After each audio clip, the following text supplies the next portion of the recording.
Sophie is a girl from my university days. The girl always said, "I will be rich one day." Well, she was right. She walks towards me. "Elena?" "Wow, it's been years," she says. "How are you?" I answer. "I'm good." That's all I say. I know what will come next. "I am doing amazing," she continues. "I have a big house, a luxury car, and my own business. Life is perfect." I listen. "And you? What do you do now?" she asks. I tell her the truth. "I work hard. I have my own goals." Sophie laughs. "Oh, Elena, you are always the smart one. But being smart is not enough. You have to know how to make money. Look at me. I have everything." Everything? That word stays in my mind. "You know," she says, "I always wondered why you never tried harder. You could have been successful too." I stay quiet. She continues talking about her travels, her expensive dinners, her rich friends. She even tells me about her dog that has its own Instagram account. "Life is easy when you're rich," she says. "You should really think about changing your life." I listen.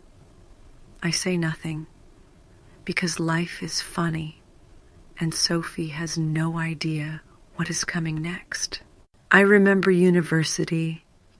Sophie was always the same. She loved attention. She loved to talk about herself. She always said, "I will be rich. I will be successful. I will have everything." And she always looked at me like I was small, like I was less. Now, years later, nothing has changed.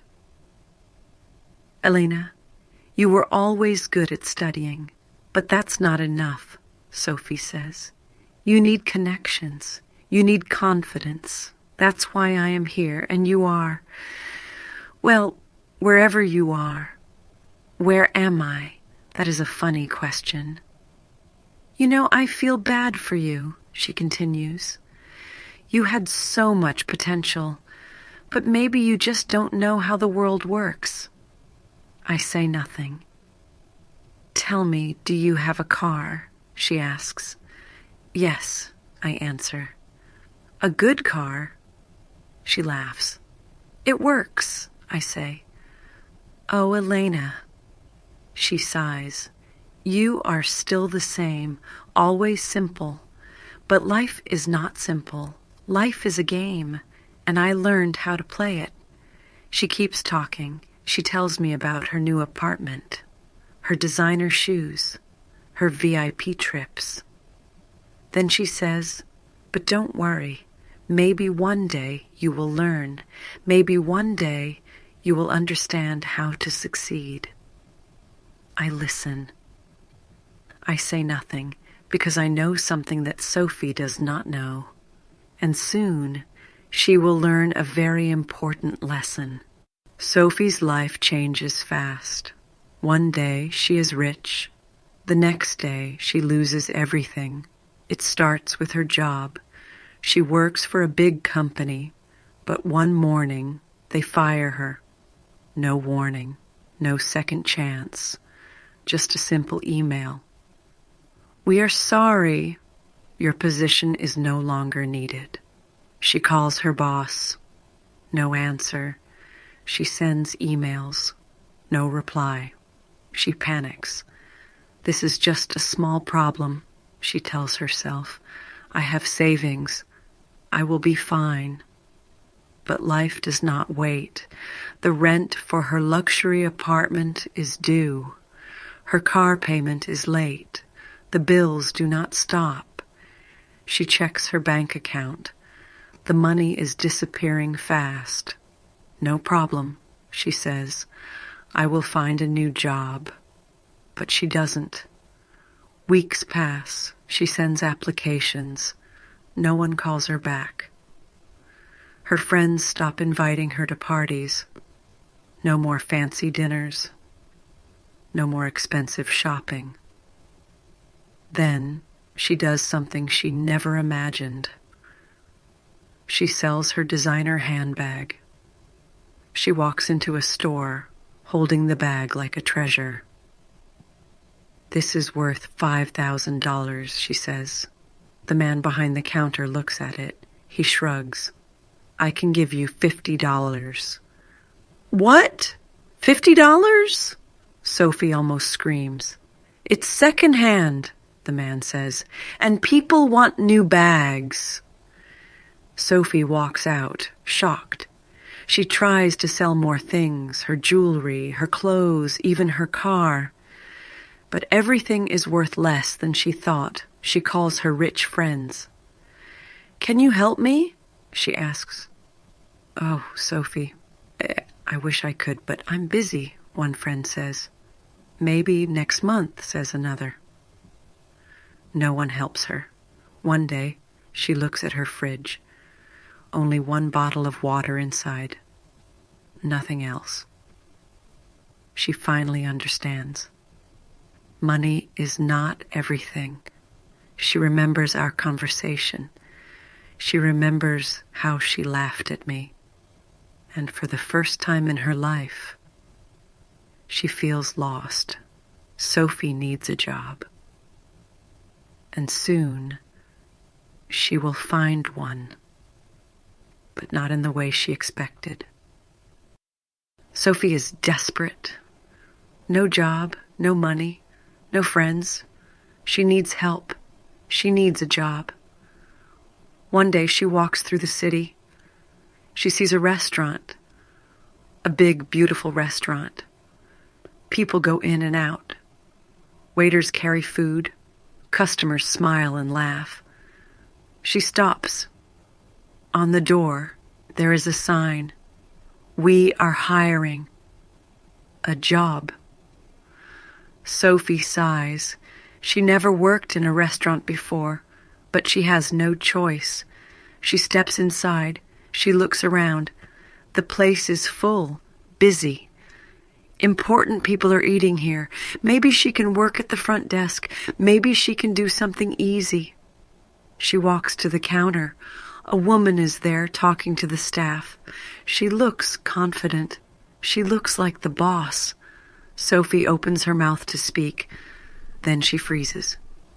She knows that voice. She knows that person. "It's me." "Welcome," I say. "How can I help you?" Sophie stares at me. "Elena?" she whispers. I smile. "Yes, it's me." She looks around again. "Wait, you work here?" she asks. I laugh. "No, Sophie, I don't work here." She frowns. "Then why are you behind the counter?" I pause. I let her think. Then I say the words she never expected. "Because I own this place." Silence. Sophie doesn't speak. She doesn't move. She just stands there. I watch her. I wait. Finally she says, "You own this restaurant?" "Yes." "But how? When? You never told me," she says. "You never asked." Her face turns red. "You always acted like I was nothing, Sophie," I say. "You thought money made you better than me, but you didn't know the truth." I see her confusion. I see her shock. I continue.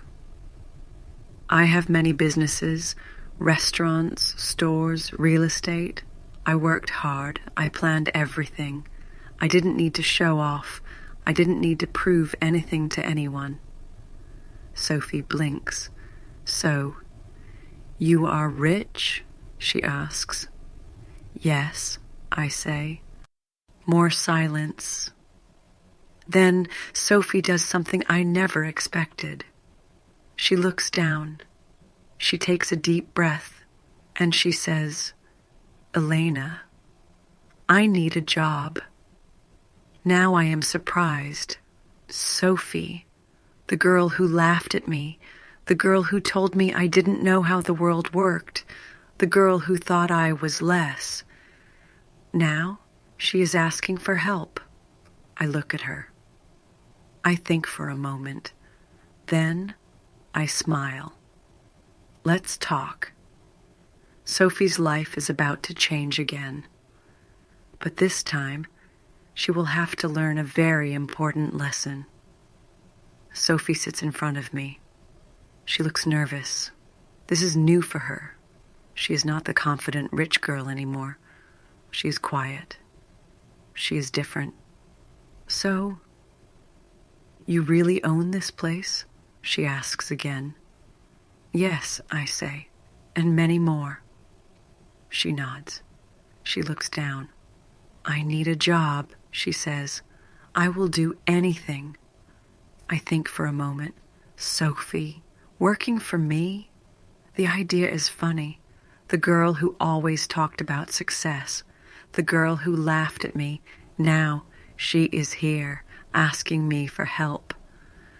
Do you know anything about restaurants? I ask. No, she says. Have you ever worked in customer service? No. Can you cook? Sophie pauses. I can make toast? I laugh. Sophie does not laugh. I'm serious, she says. I don't know how to do these things, but I will learn. That surprises me. Sophie, the girl who always wanted the best, now wants to learn. I look at her. Sophie, why do you want this job? I ask. She takes a deep breath. Because I was wrong, she says. I stay quiet. I thought money was everything, she continues. I thought success was about looking rich, about showing off. But now I see I had nothing. I had fake friends, a fake life. And now that I lost everything, I understand. I listen. I was terrible to you, she says. I acted like I was better. But I wasn't. You worked hard. You built something real. You are successful. Not me. This is not the Sophie I remember. This is someone new. I cross my arms. If I give you this job, you will start from the bottom, I say. Minimum wage, hard work, no special treatment. She nods. I understand. Are you sure? Yes. I pause. I think. Then I smile. Okay, Sophie, welcome to the team. Her eyes widen. Really? She asks. Really? I say. She takes a deep breath. Thank you, Elena, she says. I won't disappoint you. I nod. You start tomorrow, I say. She nods. She stands up. She turns to leave. Oh, and Sophie? I say. She stops. You might want to buy comfortable shoes. You'll be on your feet all day. Sophie laughs. Noted. She walks away, and I smile, because life is funny. And Sophie's lesson has just begun. The next day, Sophie starts her new job. She arrives early. She looks different. No fancy clothes, no expensive jewelry, just a simple uniform. She takes a deep breath. Okay, let's do this. I watch from a distance. I don't say anything. I let her learn. The first hour is easy. She listens. She follows instructions. She carries menus. She greets customers. But then the real work begins. The lunch rush comes. The restaurant is full. Orders come fast. Customers ask for things. The kitchen is busy. The noise is loud. Sophie looks lost. She takes an order to the wrong table. She forgets to bring water. She drops a tray. Customers complain. She panics. I walk over to her. breathe, Sophie, I say. This is so hard, she says. How do you do this every day? I smile. You learn. You keep going. She nods. She tries again. She learns to take orders faster. She listens more carefully. She moves quickly. And by the end of the day, she survives. Sophie sits down after work. She looks exhausted. I had no idea working in a restaurant was this difficult, she says. Work is always difficult, I say. That's why success is not just about money. It's about effort. She looks at me. I never respected people who worked hard, she says. I thought they were just unlucky. But now I see. Work is not about luck. It's about character. I nod. So, I ask, will you come back tomorrow? She laughs. Yes, but first I need to sleep for 10 hours. Weeks pass. Sophie works hard. She makes mistakes, but she improves. She saves her money. She learns to budget. She stops thinking about looking rich. Now she thinks about being smart. One day she comes to me. Elena, I have a plan, she says. Oh? I want to start my own business, she says. Not to show off, not to look important, but to build something real. I smile. Now you understand, I say. She nods. Will you help me? She asks. I think for a moment. Then I say, of course, because life is funny. And sometimes the best lessons come when we least expect them. Life is not about looking rich. It's about being strong. I remember Sophie in university. She thought success was about money, expensive things, and social status. She believed that if people saw her as rich, she was rich. But real success is different. People chase money, but money can disappear. A big house, a fancy car, expensive clothes, none of these things define a person. What defines you is your mindset, your work, your values. Sophie learned this lesson the hard way. She lost everything. But in that loss, she found something more important: wisdom, humility, and the desire to grow. I hope people who hear this story understand something important. Success is not about showing off. It's about building a life that is strong, with or without money, because money comes and goes, but character stays forever.